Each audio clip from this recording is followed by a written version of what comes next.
இயேசு கிறிஸ்துவின் நாமத்தினாலே இன்று புனித வெள்ளியின் அன்பின் வாழ்த்துக்களை உங்களுக்கு தெரிவித்துக் கொள்கிறேன். இந்த வாய்ப்பை கொடுத்த போதகருக்கும், யூத் லீடருக்கும், எங்க சபையாருக்கும், என் தேவனுக்கும் நான் நன்றி செலுத்துகிறேன்.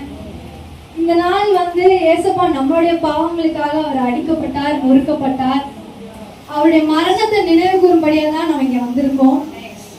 இன்னைக்கு கூட நான் பேச போற வார்த்தை இயேசு சிலுவையில் பேசின முதல் வார்த்தை லூக்கா 23:34. அப்பொழுது இயேசு, பிதாவே, இவர்களுக்கு மன்னியும், தாங்கள் செய்கிறது இன்னதென்று அறியாதிருக்கிறார்களே என்றார். Luke 23:34. Jesus said, Father, forgive them, for they do not know what they are doing. சிலுவையில் பூத்த முதல் பூ மன்னிப்பு தான். ஏசப்பா ஏன் மன்னிப்பு முதல் வார்த்தையா அவர் சிலுவையில பேசுறாருன்னா, அவருடைய சிலுவை பாடின் முழு நோக்கமும் அவர் இந்த மண்ணுல பிறந்த முழு நோக்கமுமே நம்மளுடைய பாவங்களை பிதா மன்னிச்சு அவருடைய இரக்கத்தினாலும் பிதாவுக்கும் நமக்கும் இருந்த அந்த பகையை, அந்த பாவத்தினால உண்டான பகையை உடைச்சு பிதாவும் நம்மளும் அவர் நம்மளை பெயரெடுத்து பார்க்கணும் அப்படின்றதுக்காக மட்டும்தான், பிதாவும் நம்மளை ஒண்ணு சேர்க்கறதுக்காக தான் ஏசப்பா அந்த மன்னிப்பு அப்படின்ற வார்த்தைய முதல் வார்த்தையா சிலுவையில பேசினாரு. ஏன் ஏசப்பா பிதா கிட்ட போய் அந்த ஜனங்களை மன்னிக்க சொல்லி கேட்கிறாருன்னா, அவருடைய சித்தம் என்னன்னா, எந்த ஆத்துமாக்களுமே அழிவுக்கு நேரா போயிடக்கூடாது, பாவத்தினால எந்த ஆத்துமாக்களுமே அழிஞ்சு போயிடக்கூடாது, எல்லா ஆத்துமாக்களுமே இந்த பூமியில பிறக்கிற எல்லா ஆத்துமாவுமே பரலோக ராஜ்யத்துக்கு சேரணும் அப்படின்ற ஒரே ஒரு நோக்கத்துக்காக மட்டும்தான் ஏசப்பா பிதா கிட்ட மன்னிக்க சொல்லி கேட்கிறாரு. ஏசப்பா செய்த அற்புதங்களை கண்டு அனுபவிச்சவங்க கூட அந்த சூழ்நிலை அவர் சிலுவையில அறைய சொல்றாங்க, அவரை பரியாசம் பண்ணி பேசுறாங்க, அவரை ரொம்ப கஷ்டப்படுத்துறாங்க. ஆனாலும் இவ்வளவு கஷ்டப்படுத்துற ஜனங்களுக்காகவும் தான் ஏசப்பா பிதா கிட்ட மன்னிக்க சொல்லி கேட்கிறாரு. மன்னிப்புன்றது இங்கிலீஷ்ல forgive அப்படின்னு இருக்கு. ஏசப்பா சிலுவையில பேசின மூல பாஷையில கிரீக்க பாஷையில அஃபியமி அப்படின்னு குறிப்பிட்டிருக்காரு. அவரு சிலுவை நேரத்துல அனுபவப்பட்ட வேதனைப்பட்ட 10 வேதனைகள் என்னன்னா, அவரை முதல்ல பரியாசம் பண்ணி பேசினாங்க, அவருடைய கண்களை தட்டிட்டு அவரை அறையினாங்க, அவருடைய முகத்துல அரைச்சிட்டு, உன்னை அடித்தவன் யாருடைய ஞான திருஷ்டினால சொல்லு அப்படின்னு சொல்லிட்டு அவரை கேட்கிறாங்க. நிறைய தூஷண வார்த்தையினால அவரை ரொம்ப கஷ்டப்படுத்துறாங்க, வாரினால அவரை அடிக்கிறாங்க, அவருடைய முகத்துல அவரை வெண்மை சிவப்புமானவர் அவருடைய முகத்துல போய் துப்புறாங்க, அவர் தலையில முள்முடிய சுற்றாங்க, அவர் மேல ஒரு பாவம் செய்யாத அவர் மேல குற்றம் சுமத்துறாங்க, அவரை சிலுவையில அறைய சொல்றாங்க. அங்க இருக்க அதிகாரிகள் கூட அவரை இகழ்ந்து, இவன் மற்றவர்களை ரட்சித்தான், இவன் தேவனால் தெரிந்து கொள்ளப்பட்ட கிறிஸ்துவானால் தன்னை தானே ரட்சித்துக் கொள்ளட்டும் என்றார்கள். அவங்க ஏசப்பா மரியாதை இல்லாம இந்த மத்தவங்களை ரட்சித்தாரு அப்படின்னு சொல்லிட்டு அவங்களும் ஏசப்பா பரியாசம் பண்றாங்க. இதுவும் இல்லாம ஏசப்பா கூட இன்னும் 2 பேர் அறியப்பட்ட கல்லன்கள்ல இடது பக்கத்துல இருந்த கல்லன் கூட அவர் நம்மளையும் என்ன ரட்சித்துக்கோ அப்படின்னு சொல்லிட்டு அவரையும் வார்த்தையினாலையும் பிசிக்கலாவும் எமோஷனலாவும் அவரை ரொம்ப கஷ்டப்படுத்துறாங்க.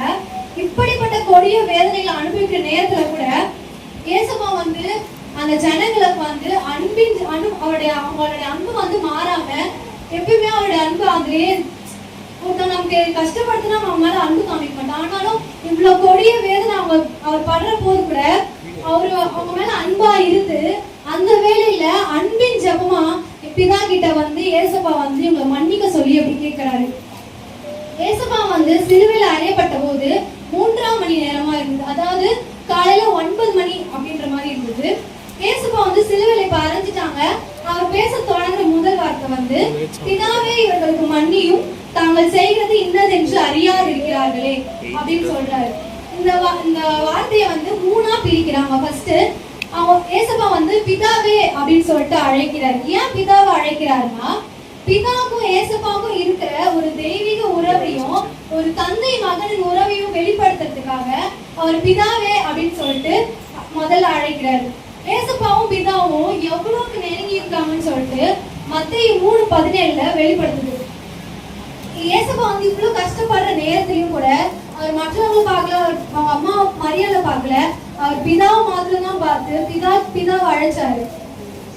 ரெண்டாவது ஏசப்பா வந்து பிதா கிட்ட ஒரு வேண்டுதல் வைக்கிறார். என்ன வேண்டுதல் வைக்கிறார்னா, பிதாவே இவர்களுக்கு மன்னியும் அப்படின்னு சொல்லிட்டு வைக்கிறாரு.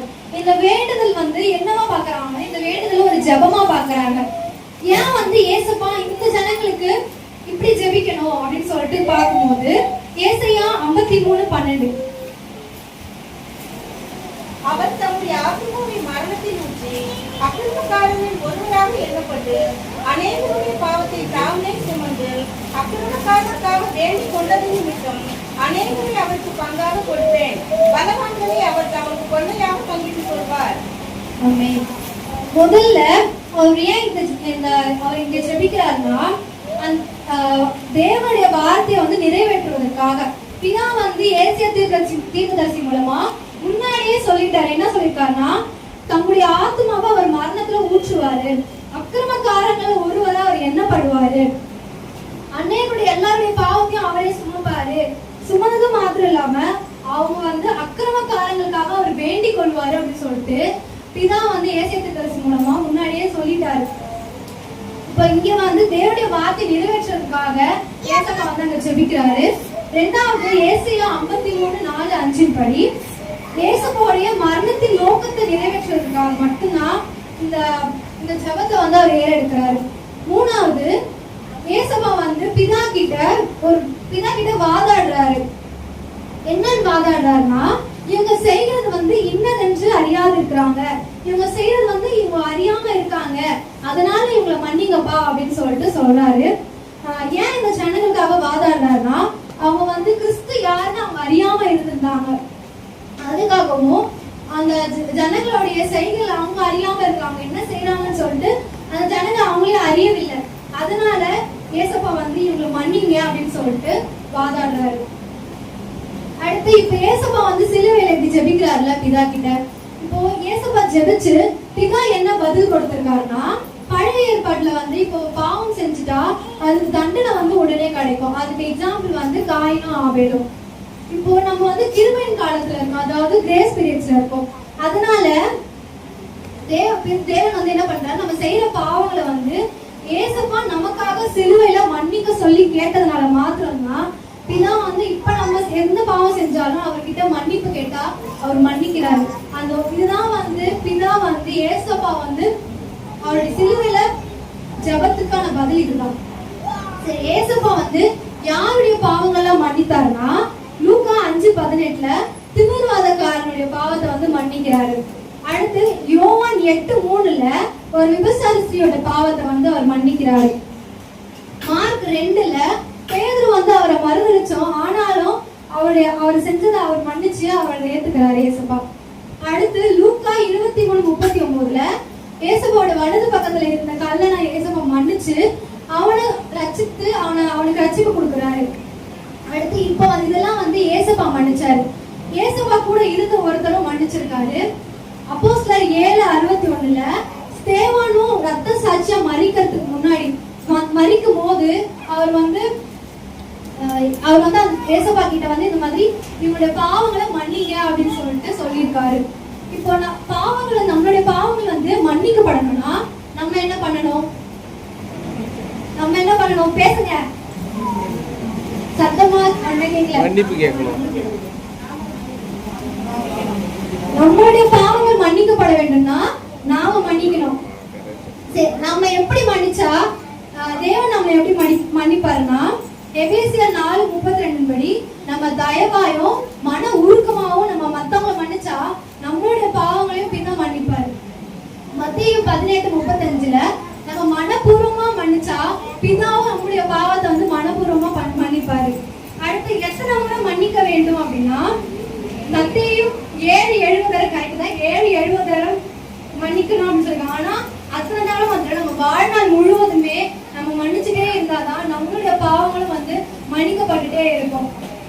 சரி, இப்ப மன்னிக்காம இருந்தா என்ன ஆகும் அப்படின்னா, மத்தேயு 6:14 இப்ப நம்ம ஒருத்தவங்களோட பாவங்களை மன்னிக்கலன்னா பிதாவும் நம்மளுடைய பாவத்தை மன்னிக்க முடியாது. அதனால நம்ம மத்தவங்களோட பாவத்தை மன்னிச்சு பாவங்களை மன்னிச்சா பிதாவும் நம்மளுடைய பாவத்தை மன்னிப்பாரு. சரி, மன்னிங்கன்னு சொல்றீங்க, மன்னிச்சா என்ன நன்மைகள் நடக்கும் அப்படின்னா, என்ன நன்மைகள் நடந்துச்சுன்னு சொல்றேன். மன்னிச்சா வந்து அந்த பாவத்தின் பிதாவுக்கும் நமக்கும் இருந்த அந்த பாவத்தின் பகையை வந்து அந்த மன்னிப்பு நீக்கிடுச்சு. அடுத்து மன்னிப்பு வந்து ஒப்புரவாக்கிச்சு. மன்னிப்பு வந்து நம்ம தலைமுறை மேல இருந்த சாபத்தை வந்து எடுத்து போட்டுச்சு. தேவன் கிட்ட நம்ம என்ன மன்னிப்பு கேட்கணும் அப்படின்னா, நம்மளுடைய குற்றங்கள், அக்கிரமங்கள், துரோகங்கள், கடன்கள் இதெல்லாத்தையும் மன்னிங்க அப்படின்னு சொல்லிட்டு நம்ம தேவன் கிட்ட மன்னிப்பு கேட்கணும். சரி, நம்ம பிற மன்னிச்சா மட்டும் போதுமா அப்படின்னு கேட்டா இல்ல.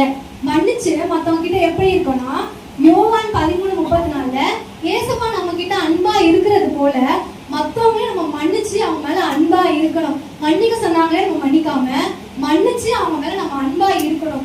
மத்தேயு 19:19 நம்மளுக்கு அன்பா இருக்கிறது போல அதே போல மத்தவங்களையும் மன்னிச்சு நம்ம அன்பா இருக்கணும்.